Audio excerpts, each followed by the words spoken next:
فاسألوا أهل الذكر إن كنتم لا تعلمون۔ پوچھا گیا کہ قرآن مجید کا ترجمہ بغیر وضو کے ہاتھ لگا سکتے ہیں یا نہیں۔ اسی طریقے سے مسلم جو ہوتے ہیں وہ غیر مسلموں کو قرآن شریف دیتے ہیں، اس کا دینا کیسا ہے۔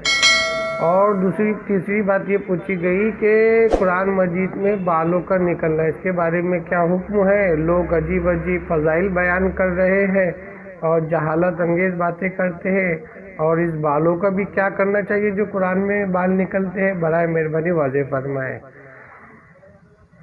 بسم اللہ الرحمن الرحیم۔ جی، مذکورہ صورت مسئولہ جس میں یہ بات کہی گئی کہ قرآن مجید کا ترجمہ بغیر وضو کے ہاتھ لگا سکتے ہیں یا نہیں، تو جواباً عرض ہے کہ قرآن مجید کا جو ترجمہ ہے، چاہے وہ اردو کا ترجمہ ہو، فارسی کا ہو، یا پھر اسی طریقے سے انگریزی ترجمہ ہو یا کوئی اور زبان کا ترجمہ ہو، لہذا بغیر وضو کے اس کو ہاتھ لگانا نہیں چاہیے۔ مسلمانوں کے حق میں قرآن کا حکم رکھتا ہے۔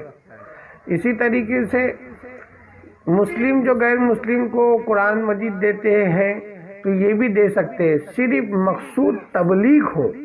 اگر تبلیغ مقصود ہے تو ضرور دے سکتے ہیں، اس میں کوئی حرج نہیں۔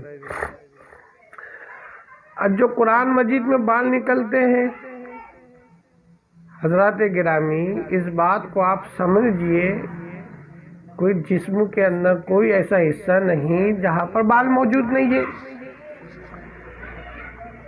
بھوئے، آنکھ، سر، ہاتھوں میں وغیرہ وغیرہ جسم کے اعضاء میں بال ہے ہی۔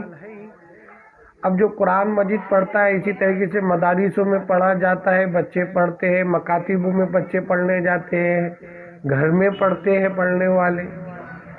اب وہ بال گر جاتے ہیں، یا پھر اسی طریقے سے قرآن کھلا ہونے کی وجہ سے جو زمین پر بال گرے رہتے ہیں وہ اڑتے ہوئے ہواؤں کے ذریعے سے کئی کونے میں دب جاتے ہیں قرآن مجید کے اندر۔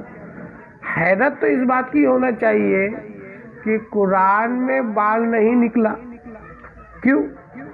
کیونکہ جس قرآن میں بال نکلا تو اس بات کا علم ہوتا ہے کہ ہاں یہ قرآن شریف پڑھا گیا، یعنی گھر کے اندر پڑھنے والے ہیں اور پڑھتے ہیں۔ اور جس میں قرآن شریف ہی نہیں، جس قرآن شریف میں بال ہی نہیں نکلا تو پتہ چلا کہ یہ رمضان کا رمضان ہے، وہ بھی دل میں آیا رمضان میں تب۔ استغفر اللہ ربی من کل ذنب واتوب الیہ، اللہ حفاظت فرمائے۔ لہذا پہلی بات یہ سمجھیے کہ ہر حیرت کی بات کرامت نہیں ہوتی، بلکہ شیطانی حرکت بھی ہوتی ہے۔ حضرت پیران پیر عبد القادر جیلانی رحمۃ اللہ علیہ کا واقعہ مشہور ہے کہ شیطان ایک مرتبہ جنگل میں آیا، یعنی آسمان کے اندر چہرہ بناتے ہوئے کہا کہ جا، میں نے سب حرام چیز تیرے لیے حلال کر دیے، تو فوراً آپ نے اعوذ باللہ من الشیطان الرجیم پڑھے۔ اسی طریقے سے آپ یہ سمجھو کہ دجال جو ہوگا، دجال کے کرشمے بڑے عجیب و غریب ہوں گے، بڑے تعجب انگیز ہوں گے۔ مردوں کو زندہ کرنے کا کرشمہ دکھائے گا، مردوں کو زندہ کرنے کا کرشمہ دکھائے گا، اس کے ساتھ اس کی جنت اور دوزخ بھی ہوں گی۔ جو اس کو کیا کریں گے، مانے گا، اس کو جنت میں، اور جو نہ مانے اس کو دوزخ میں ڈالے گا۔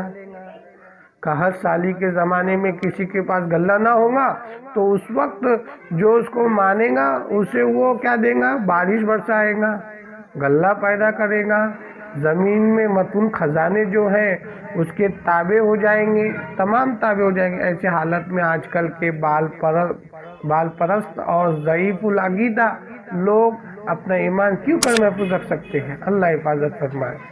حضرت عمر رضی اللہ تعالی عنہ کا بھی واقعہ ہے کہ حضرت عمر رضی اللہ تعالی عنہ نے ایک درخت جس کے بارے میں قرآن میں بھی ذکر ہے، اس کو آپ نے کٹوا دیا، اور جہاں پر آپ صلی اللہ علیہ وسلم نماز ادا فرماتے تھے لوگ اہتمام کے ساتھ جایا کرتے تھے، تو ایک مرتبہ آپ نے کہا تم سے پہلی قومیں اسی لیے ہلاک و برباد ہوئی کہ تمہاری فعل کی طرح وہ اپنے نبیوں کی نشانات کے پیچھے لگا کرتے تھے۔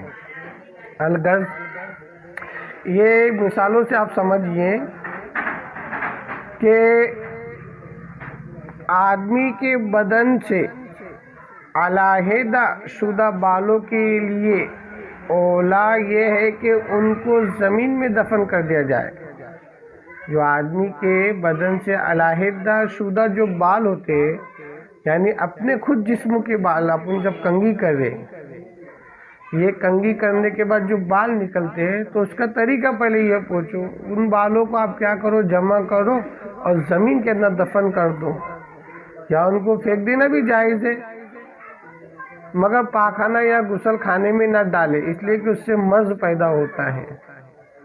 جب آپ ایسی حرکت کریں گے ماشاءاللہ کہ بھئی وہ بالوں کو جو گھر کی مستورات یا گھر کے لوگ، اور اسی طریقے سے جب گھر کی صفائی کرتے بال جمع ہوتے اس کو جمع کر کے دفنا دیں گے یا کہیں ایسی جگہ پھینک دیں گے کہ کہیں دوبارہ نہ آئے، تو ایسا یہ فضائل بھی بتانے کی ضرورت نہ پڑیں گی۔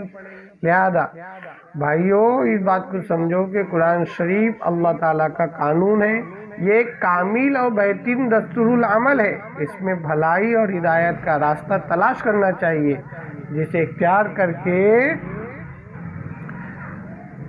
دین اور دنیا کی بھلائی حاصل کر سکتے ہیں۔ مگر کتنے افسوس کی بات ہے کہ آج ہم نیکی اور ہدایت کے راستے کی تلاش چھوڑ کر قرآن شریف میں بال تلاش کرنے لگتے ہیں کہ بال کا ہے، بال کا ہے۔